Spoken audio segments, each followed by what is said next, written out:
Palavra Final, com Alexandre Garcia, direto de Brasília. Pois eu fico pensando, será que Lula está planejando levar Jabuticaba para Casa Branca? Oferecer para o Trump? Ele disse que não, um bom acordo começa com Jabuticaba. Vai ser maravilhoso. Olha, eu sou do país da Jabuticaba, tem coisas que só acontecem lá, inclusive a Jabuticaba. Vai ser ótimo. Eu vi uma declaração do embaixador Rubens Recupero, que é uma das grandes vozes da diplomacia brasileira. Eu o conheci nos tempos em que ele era chefe do Departamento das Américas.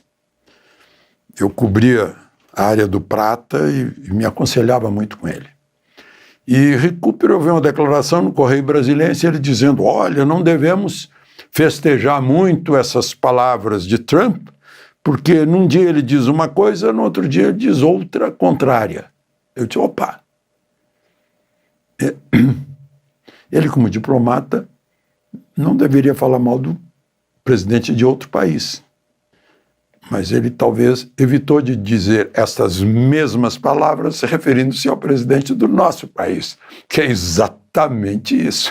Um dia diz uma coisa, no outro dia diz outra, né? O Trump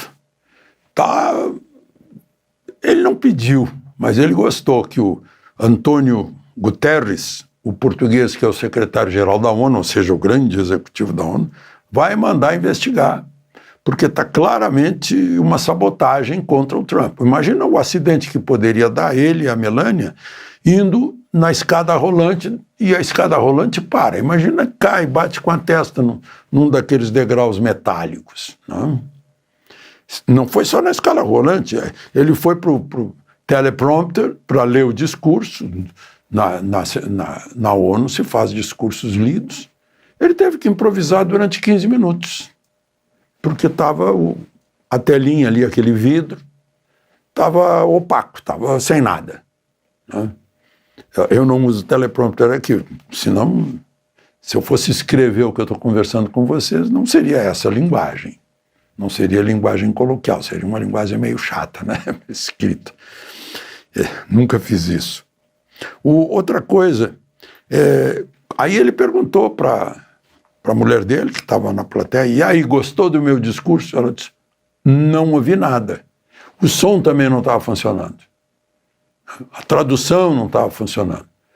Eu acho que funcionou na hora que todo mundo ficou alertando o presidente Lula sobre o que ele estava contando do encontro que eles tiveram. Esse encontro em que ele disse que gostou do Lula, o Lula gostou dele, bateu uma química, que o Lula disse que ele veio muito simpaticamente, se aproximou, se abraçaram e combinaram esse encontro. Eu acho que o Lula tem que levar a Jabuticaba para cumprir o que ele disse, afinal, ele gravou para o povo brasileiro todo ouvir, né? Depois da reunião da ONU, ele teve uma reunião o título era Pela Defesa da Democracia. Eu acho tão irônico isso.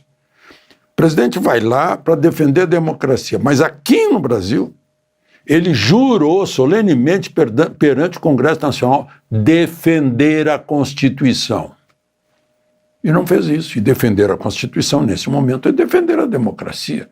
Defender que tudo seja cumprido, que um processo não seja aberto sem Ministério Público, que haja liberdade de expressão, que não haja censura, que haja amplo direito de defesa, que deputados e senadores tenham o irrestrito direito de falar o que quiserem, né?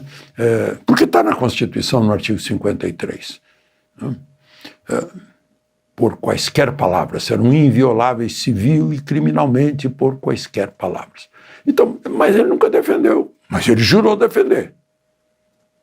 Fica muito ruim a pessoa dizer, você jurou e não cumpriu. Não? Bom, vamos em frente. Vamos ver outro assunto aqui. Sim, o ministro Barroso, é outra questão também. O ministro Barroso fez um discurso hoje, e disse que o Brasil precisa de pacificação, precisa ter um recomeço. Eu concordo plenamente. Eu estou escrevi hoje sobre isso para a Revista Oeste. Amanhã já estará na Revista Oeste. Sim, pacificação, né?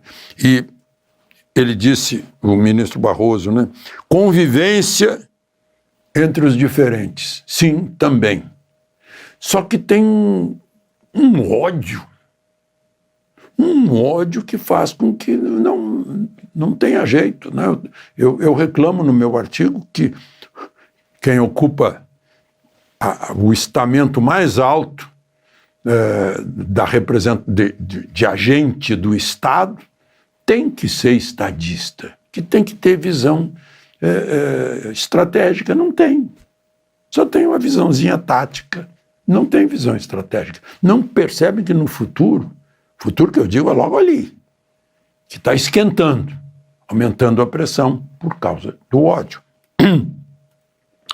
Aí ele fala que é preciso agir com civilidade. Gente, esse país não tem civilidade de um modo geral. Hoje mesmo, eu passo por um cartaz desse tamanho aqui, na estrada, né? Proibido jogar lixo neste local. Está cheio de saco de lixo.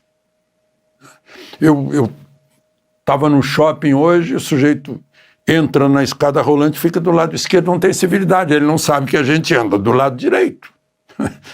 Essas coisas básicas. Não ensinaram em casa, nem na escola. O que vão ensinar na escola? Se eu pego aqui as estatísticas, está mostrando que só 48% das escolas públicas brasileiras têm esgoto. 20%, falei em lixo, 20% das escolas públicas brasileiras não têm coleta de lixo. Né? Qual é o futuro? Agora, voltando ao ministro Barroso, imagina se o Supremo desse o exemplo desse recomeço, voltasse aos quadros constitucionais vigentes, como em 1955. O ministro não tinha nascido, eu já tinha 15 anos e acompanhava essas coisas. Não se pode sair da Constituição sob nenhum pretexto. Não pode dizer assim, nós vamos sair das 4 linhas para evitar que nós achamos que o fulano quer sair das 4 linhas. Mas o fulano não saiu das 4 linhas e nós saímos das 4 linhas, né? Fica terrível. E o pior é que a história, ainda que queira se reescrever e tal, mas o que sedimenta depois é a verdade. Só a verdade que liberta, né? A gente fica liberto da submissão, liberto das amarras da ignorância, a verdade. Mas, enfim, e só para encerrar, novidade, Moraes desbloqueou as contas das redes sociais da Carla Zambelli. Justificou dizendo que agora não precisa mais porque ela já foi condenada. Ele não disse assim, ele disse que a ação terminou com a condenação dela. Foi condenada foi responsabilizada por invasão do sistema digital do Conselho Nacional de Justiça. Ela hoje depôs na Comissão de Constituição e Justiça da Câmara, claro, à distância, lá da prisão onde ela está, na Itália, dizendo que não tem nada a ver com isso. Quem fez isso foi lá aquele hacker. Enfim, ela foi condenada porque teria ligação com esse hacker.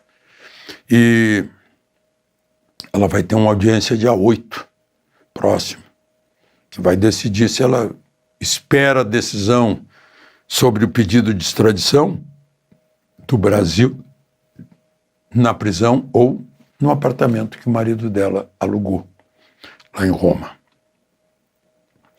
Então é isso. Só para lembrar, né, Moraes tinha bloqueado também as redes do filho da Carla Zambelli e da mãe da Carla Zambelli. Suponho que tenha desbloqueado também. De Brasília, Alexandre Garcia.